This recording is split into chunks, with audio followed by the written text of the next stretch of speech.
we're 2 practices in with a couple of the brand new guys, and your first reaction is positive towards Spence and Logan. Kobe Baines is developing really, really well. You got to remember, he wasn't even here for fall camp last at the end of last year there, and so his developmental days are really far ahead of him in our program. And I've said it before in here, and I say to our guys all the time, there's really 2 times a year where as football players you have a chance to develop the most, and that's spring football, fall camp. And so those 3 guys are, have done a good job. And then to your point about, you lose Earl, you have, Amarje, who played a pretty decent amount of reps last year to come in.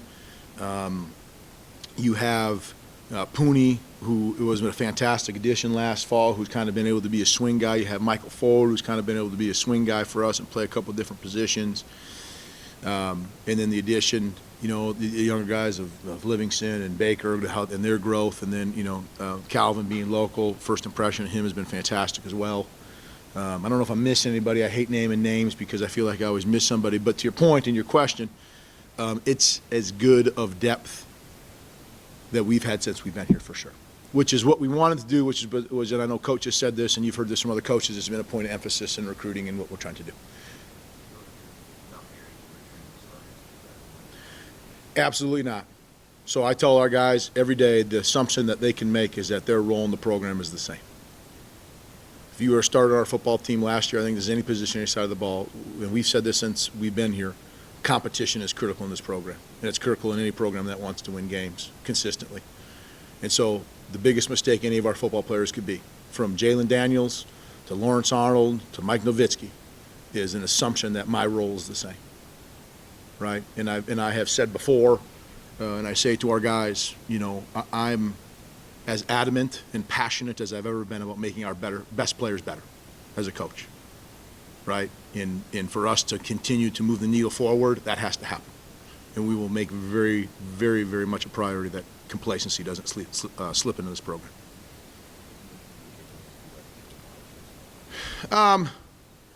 Develop, right? I think that people have asked about his, what are his strengths and his, and the things that, he wants to work on.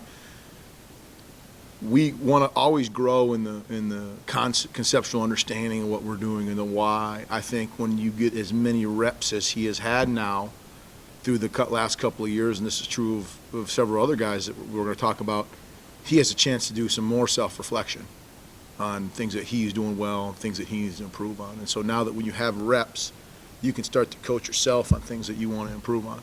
So not to pinpoint things specifically for him as you go and you kind of monitor him through spring football. We're looking for the same characteristics we've always looked for our quarterbacks. Guys who can extend plays, guys who are accurate, guys who are, the commanders on the field, right, and can make the players around him better. He talked a little yesterday about maybe the way he sees it protecting himself, maybe some plays that are kind of protected a little more. And I think part of the comeback is also just maybe as preservation moving forward. How much of that do you weigh? How important is that? As far as what you call, especially. Well, it's always on top of mind, right? You know what I mean? The healthier quarterback and what you do. And the thing is when you look at through the years, anytime, when a quarterback gets hurt, a lot of times it's as likely to happen on a pass play as it is, when we think about running. Which is when people think about protecting quarterback, what they think about a lot of times is don't have designed runs for him, right? And that's true, right, to some degree, right? You have to there's a pitch count, if you will, and hits that people should be taking. That's true for really any position nowadays. Running backs, right, your receivers, all that kind of stuff for their longevity of college and beyond, hopefully. So you have a pitch count, right, and you want to make sure that he's not getting touched. But I didn't listen to what he had said, but I'm guessing it to the point of okay, what hits can we avoid maybe when we do run the football, right? You know what I mean? What is the difference between falling forward and kind of tackling yourself as opposed to taking a hit, right? And so kind of, evaluating in his mind if it's worth the extra yard or two, right? Yeah.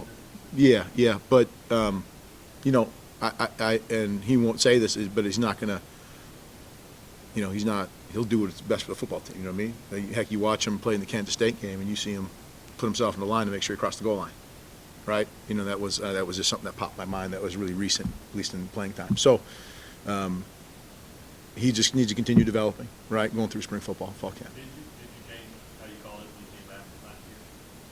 Maybe a little bit, you know what I mean? Yeah, you have to some degree, right? But you also got to look at the game and say, here's what's necessary to win it, right? You have to. You have to do that. Here's what's necessary to win it. And I'll just use the Super Bowl as a great example. Philadelphia Eagles are paying whatever they're paying for, what's his face, Hurts, right? He run the ball. I don't know how many times they ran quarterback sneak and quarterback draw and third and long. I'm like, and they're, you know, I know it's a Super Bowl, so they're going what it takes to win it. But I've said this a million times. I'll say it a million more. Our players are our system. What are they good at? Those are the things that we should be doing. Jalen is an excellent athlete, right? He should do athletic things.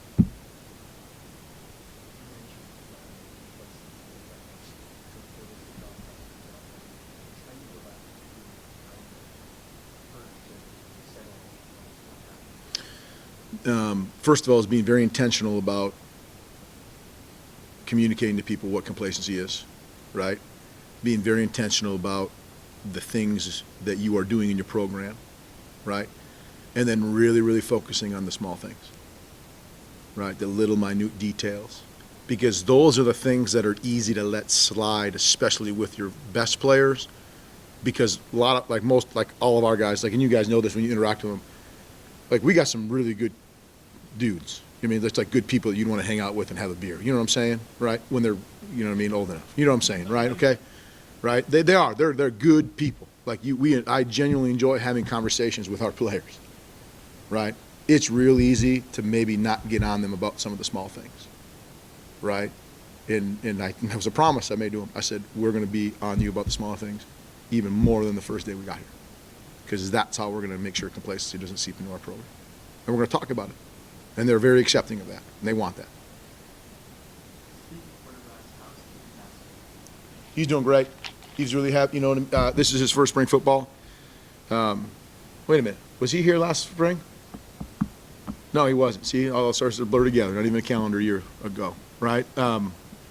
His first spring football in college. You know, he was able to get in the game last year and be in a situation where he was the backup quarterback. And so for him to prepare that way, meaningful reps, if you will, and meaningful practices. Not that any practice isn't meaningful, but when your role changes and you move up one spot, it's just it's a paradigm shift, right? We all know that and can appreciate that. And his development will be critical for our football program in the future, for sure.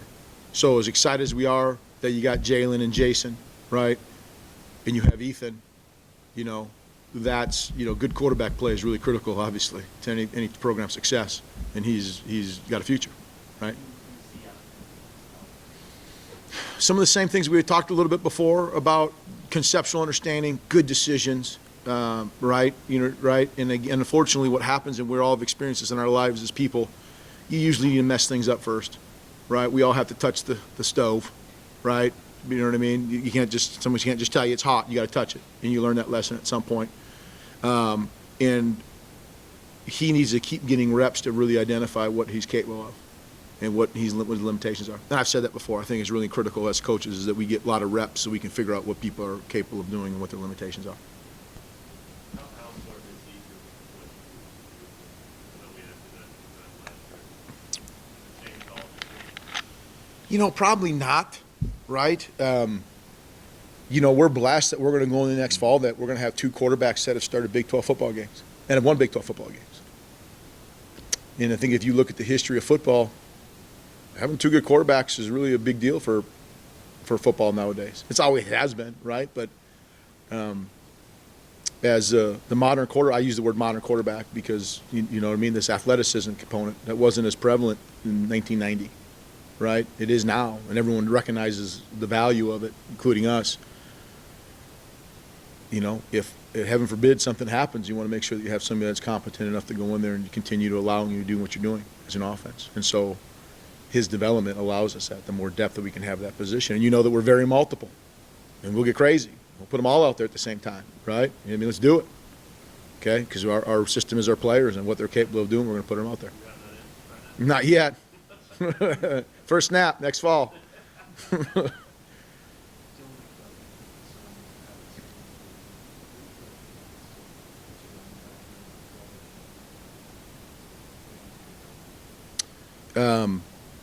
one, his reliability and dependability. He's got fantastic practice habits, and obviously we knew that from before, and he's been here in 2 practices, just taking right over, doing that again, and hasn't missed a beat with it.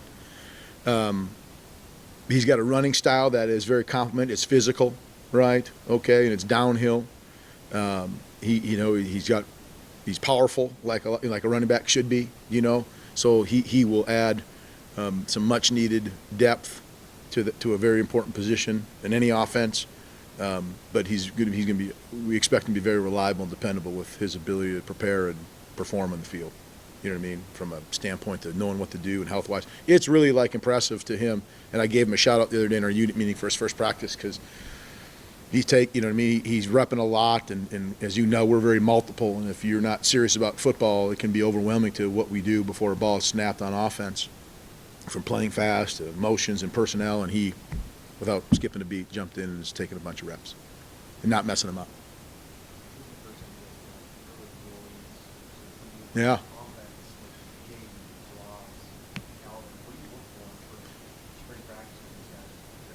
Daily growth.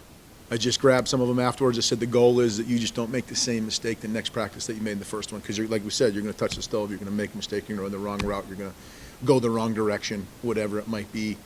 So the reps that you get to learn from them and grow from them, and then the next day that we go to practice, you just don't make the same one. And one thing that's been really good for us is because, we have some newer guys that we're trying to develop along, but we also have, as you all point out, and I do too, that we have a lot of guys coming back. So who should suffer in terms of when you're trying to install things? Do you slow it down for the older guys and help the new guys catch up, or do you kind of, let's just, speed up so our older guys get, they keep growing, and then the young guys just got to kind of figure it out. So what we've been able to do is we're getting even more reps in practice and using more huddles, and we're changing and tweaking the install for them to kind of have, your entry-level Jayhawk offense to, and then we got graduate level Jayhawk offense on the other side of the field. So it's been really good, and I've been impressed with all of them. Mm-hmm.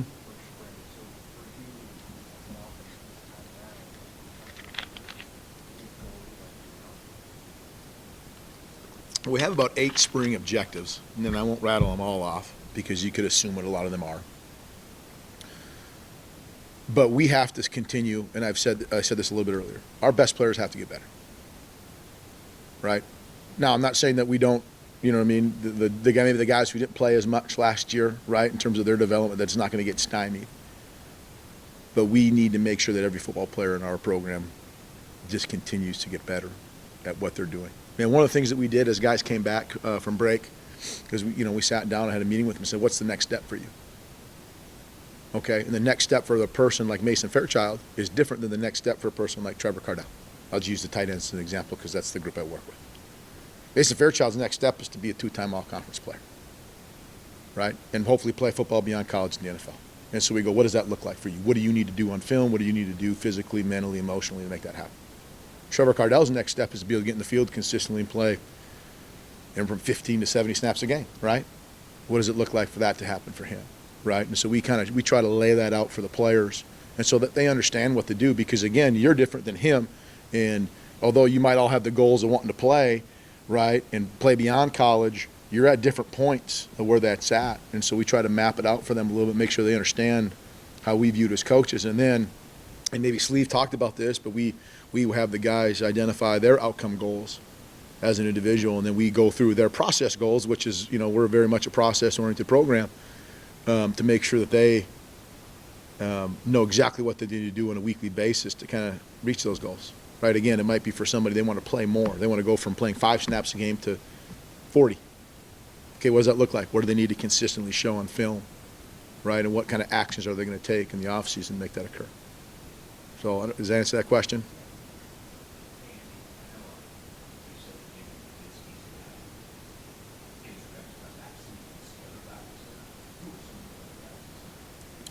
Pooney, Michael Ford are the 2 guys that have been playing the most there right now.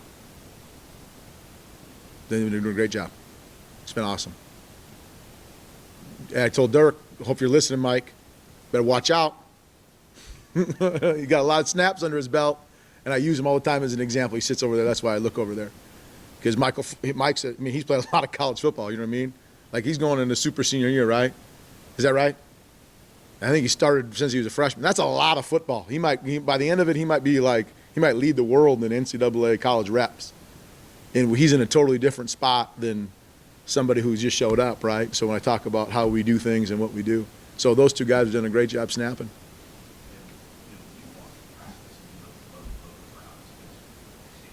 Mm-hmm. I see, one, Spencer being an enormous human being, right? Okay, which is great to look at. Okay, beautiful creature. And then you see Logan and his athleticism, right, and what they do out there in the field as they come in. Again, I'm really been pleased with all the offensive players in the two practices that are new to the program. Really, like, sometimes, right, we all know you can look at somebody and maybe there's a concern initially one way or the other. I have none of that towards our guys, right? They'll all develop into being, I think, productive players for us. Cal, how important for a kid like that to get in early, and how's it so far? He looks great. Calvin's doing awesome. He, like I said, he is on a great path, you know what I mean, for his college football program. And when you talk about how important it is to be early, and I just personally, I get so torn on that because here I'm in the chair I sit. I kind of want to, sometimes you want to be selfish because you want them to come in and you know that they can grow so much in this spring football. And for him, it makes a lot of sense. And Jaden, with where they're at locally, you know what I mean, they can still, not totally remove themselves, you know what I mean, from what most of us were doing at that age, and that was thinking about going to senior prom, right? He's lining up against, Jeremy Robinson, right? You know what I mean? He's out there taking reps, he's lifting and training. So it's impressive that him and Suraj, and I'm just talking about our side of the ball, Suraj and Jaden, you know what I mean, that they've all come in the spring and learned to be college students, but then do college football players at an age where where 99% of us are still, got the case of senioritis, skipping school, you know what I mean? Right? Now they're here doing big boy stuff. Yeah, how do you manage that? Because obviously they want to, not just getting here. Yeah. But the patience Oh, to understand the process. That's, you said the right word, patience. And we're very understanding of that. And everything that they're getting is bonus time. Now, the expectations are the expectations. They know that. When people come into a program, I think one of the hardest things people have a hard time adapting to, especially at least at a program with us, where we have accountability for so many things, is that they've never been held accountable to so many different people, to academic people, tutors, teachers, right, to coaches, position, coordinators, head guy, right, to strength coaches, you know what I mean, to nutrition staffs, right, okay, so there's so many people that are asked to be accountable for things. It's just all of a sudden, and it's really healthy, it's good, but it's almost like you have to welcome that in your life. You have to be like, because they're so used to, again, they're going to their senior year of high school. If you can all remember, again, my senior year of high school, I spent most of it in the lobby screwing around, you know what I mean, okay, and anyone from Litchfield High School would tell you that, all right, I'm a legend there. I think they have a wall in the lobby there for me, right, but because I never went to class, okay, which is still messed up, right, but like, now they're here and they're like, you got to be here this time, you got to be here in this time, you got to be here in this time, you got to do this, right? And they have all just handled it really, really well. It's impressive how they've all been able to do it. But patience, you got to have patience. And a nurturing mentality as though they're your own children. And they do too, right? Yeah, absolutely they do. And we just walk through it and we say, because they're coming with, and they should have high expectations. And at some point in the process, they're going to go and they're going to be like, man, the other guys in this team are like 4 or 5 years older than me. And how much physically more developed and mentally, all those sort of things. And all of a sudden, I don't want to say they're intimidated because they're not, but it can be overwhelming. It's awesome. I appreciate y'all. It's great to see y'all again. All right.